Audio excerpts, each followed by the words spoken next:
चलो टीम, आज हम एक एक्सपीडिशन पर हैं। हम एक बहुत ही इनक्रेडिबल जगह जा रहे हैं। इसका नाम है कैस्पियन सी। लेकिन सुनो एक फैसिनेटिंग फैक्ट, ये असल में दुनिया का सबसे बड़ा लेक है। इमेजिन करो, एक लेक जो इतना वास्ट, इतना इनॉर्मस है, ये हमारे प्लेनेट पर एक असली जायंट है, एक मैसिव पानी का वंडर जो फुल ऑफ सीक्रेट्स है। चलो डाइव करते हैं और एक्सप्लोर करते हैं। तो ये माइटी जायंट हमें कहाँ मिलेगा? कैस्पियन सी जमीन के काफी अंदर बसा हुआ है। ये दो बड़े कॉन्टिनेंट्स के ठीक बीच में है।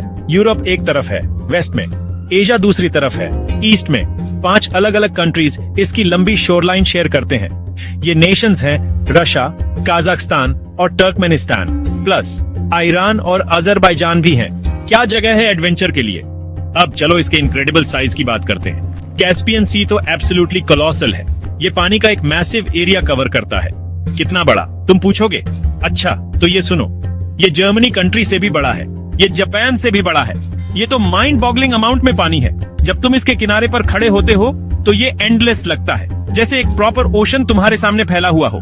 तो ये लेक है या सी? ये तो ब्रिलियंट क्वेश्चन है एक्सप्लोरर्स।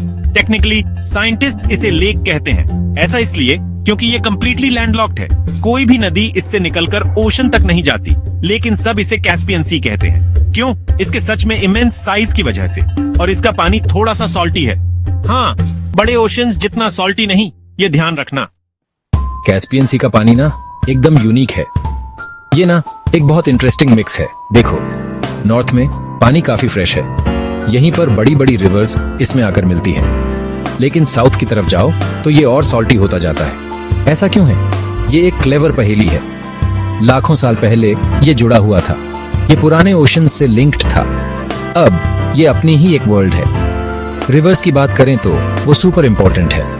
कई रिवर्स कैस्पियन सी को पानी देती है। सबसे फेमस है माइटी वोल्गा रिवर। ये यूरोप की सबसे लंबी रिवर है, एक एब्सोल्यूट जायंट। ये ढेर सारा फ्रेश पानी लाती है। यूरल रिवर भी एक और बिग कंट्रीब्यूटर है।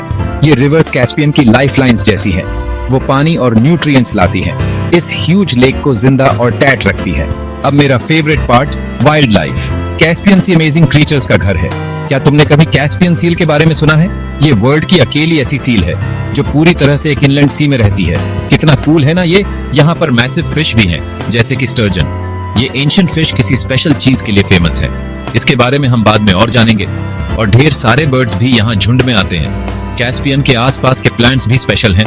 किनारों के साथ साथ तुम्हें बड़े बड़े रीड बेड्स मिलेंगे। ये वेटलैंड्स सुपर इंपॉर्टेंट हैबिटेट्स हैं।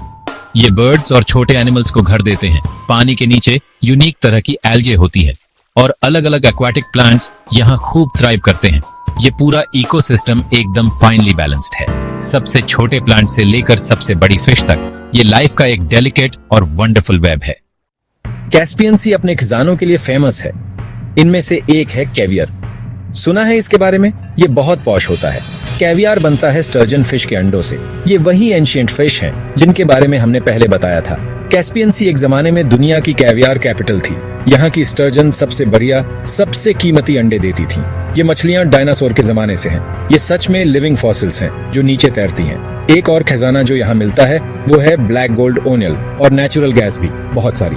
कैस्पियन सी के तल के बहुत नीचे ओनियल और गैस के बहुत बड़े भंडार हैं। इससे इसके आसपास के देश बहुत इंपॉर्टेंट हो जाते हैं। वो दुनिया के दूसरे हिस्सों को एनर्जी सप्लाई कर सकते हैं। लेकिन समुद्र के नीचे से ओनियल निकालना ट्रिकी काम है। इसमें बहुत केयरफुल काम करना पड़ता है, सच में बहुत केयरफुल, ताकि कोई स्पिल्स या डैमेज न हो। अफसोस, ये अमेजिंग जगह कुछ बड़ी ट्रबल्स का सामना कर रही है। पोल्यूशन एक बहुत बड़ी प्रॉब्लम है, एक रियल वॉरी। ये पोल्यूशन अलग अलग सोर्सेज से आता है। अनफॉर्चुनेटली कोस्ट पर बनी इंडस्ट्रीज वेस्ट पानी में छोड़ सकती है। नदियां खेतों से केमिकल्स बहाकर ला सकती हैं और कभी कभी ओनियल ऑपरेशंस से भी पोल्यूशन हो सकता है। ये पोल्यूशन पानी की क्वालिटी खराब कर सकता है और ये एनिमल्स के लिए बैड न्यूज है। एक और सीरियस इशू है कि पानी का लेवल नीचे जा रहा है। कैस्पियन सी कुछ जगहों पर श्रिंक हो रहा है। ऐसा क्यों हो रहा है? ये थोड़ा कॉम्प्लिकेटेड है। क्लाइमेट चेंज का इसमें रोल है, जिससे ये वार्मर हो रहा है। इसका मतलब है कि ज्यादा पानी इवेपोरेट होकर हवा में मिल जाता है और जो नदियां इसमें आकर मिलती हैं उन पर बने डैम्स भी एक कारण है। ये डैम्स ताजे पानी की मात्रा को कम कर देते हैं जो इस तक पहुंचता है। ये इसी के लिए एक टफ चैलेंज है और उस सारी लाइफ के लिए भी जो इस पर डिपेंड करती है। तो हमें कैस्पियन सी की फिक्र क्यों करनी चाहिए? वेल, ये अर्थ पर एक बिल्कुल यूनिक जगह है। ये एक जाइंट लेक है जिसमें सी जैसे फीचर्स हैं। यहाँ ऐसे जानवर हैं जो कहीं और नहीं मिलते, जैसे कि कैस्पियन सील और वो इनक्रेडिबल एंशिएंट स्टर्जन फिश। ये मिलियंस ऑफ लोगों के लिए भी वाइटल है। वो इसके शोर्स के आसपास रहते हैं, इस पर रिलाई करते हैं, फिशिंग के लिए, जॉब्स के लिए और अपने घरों के लिए। ये एक नेचुरल वंडर है जिसका हमें ख्याल रखना चाहिए। कैस्पियन सी को प्रोटेक्ट करने के लिए टीम वर्क चाहिए। याद है वो 5 कंट्रीज जो इसके किनारे पर हैं?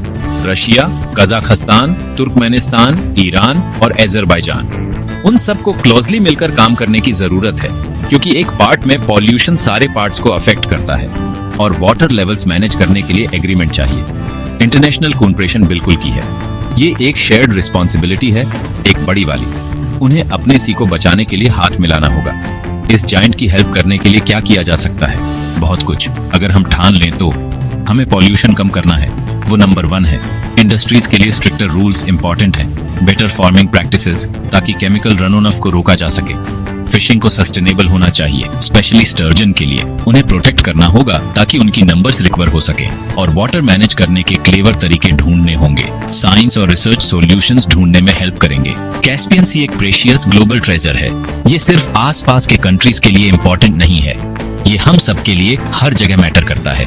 ये हमें दिखाता है कि नेचर कितना अमेजिंग हो सकता है, पर ये भी कि वो कितना फ्रेजाइल भी हो सकता है।